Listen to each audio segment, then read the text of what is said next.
اور 2 فرشتے آتے ہیں اس کے پاس اور پوچھتے ہیں، اس کے ساتھ بیٹھتے ہیں اور پوچھتے ہیں من رب، بتا تیرا رب کون تھا اور کون ہے؟ فیقول ہا ہا لا ادری، ہائے میری بدبختی، ہائے میری بدبختی، لا ادری میں نہیں جانتا، I don't know۔ فیقولان لہ ما دینک، تیرا دین کیا تھا؟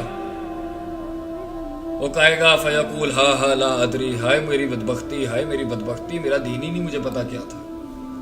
فیقولان لہ ما ھذا الرجل الذی بعث فیکم، یہ حضرت کون تھے جو تمہارے میں بھیجے گئے تھے؟ فیقول ہا ہا لا ادری، ہاں کچھ سنا تھا نبی صلی اللہ علیہ وسلم کے بارے میں نہیں جانتا۔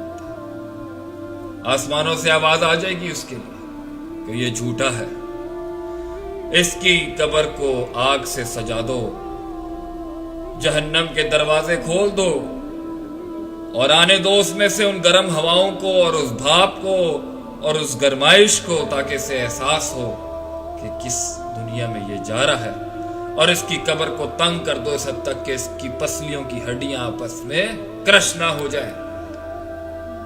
اور پھر وَيَأْتِيهِ رَجُلٌ، اور ایک بندہ آتا ہے اس لمحے، خبیث شکل والا، گندی بدبو والا، میں تجھے خوشخبری دیتا ہوں کہ تو نے آج کے اس دن کو اپنے اوپر عذاب بنا لیا ہے جس کا تجھ سے وعدہ کیا گیا تھا۔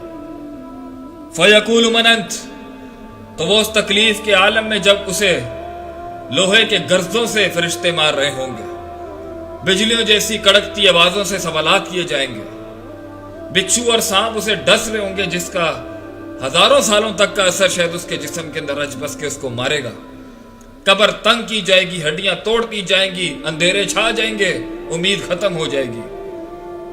اس عالم کے اندر اس سے وہ پوچھے گا اس شخص سے تو کون؟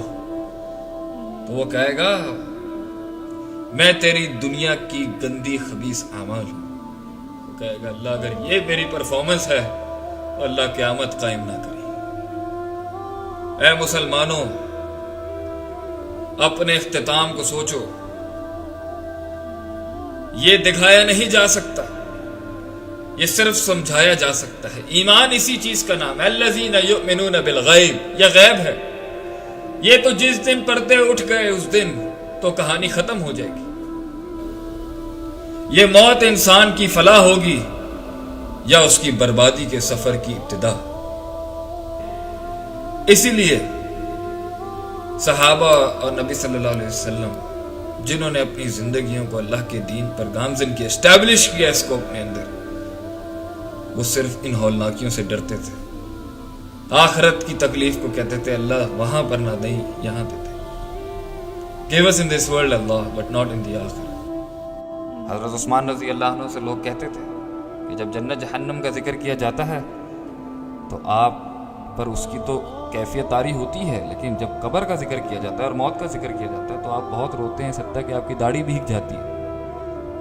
تو یہ المیہ کیوں؟ تو انہوں نے کہا کہ القبر اول منازل الاخرہ، قبر آخرت کی پہلی منزل ہے، جو اس سے نجات پا گیا آگے سب آسان ہے، اور جس کی یہاں پہ شدت ہو گئی، تکلیف ہو گئی، سخت مرحلہ ہو گیا تو آگے اس سے بھی زیادہ سخت ہے۔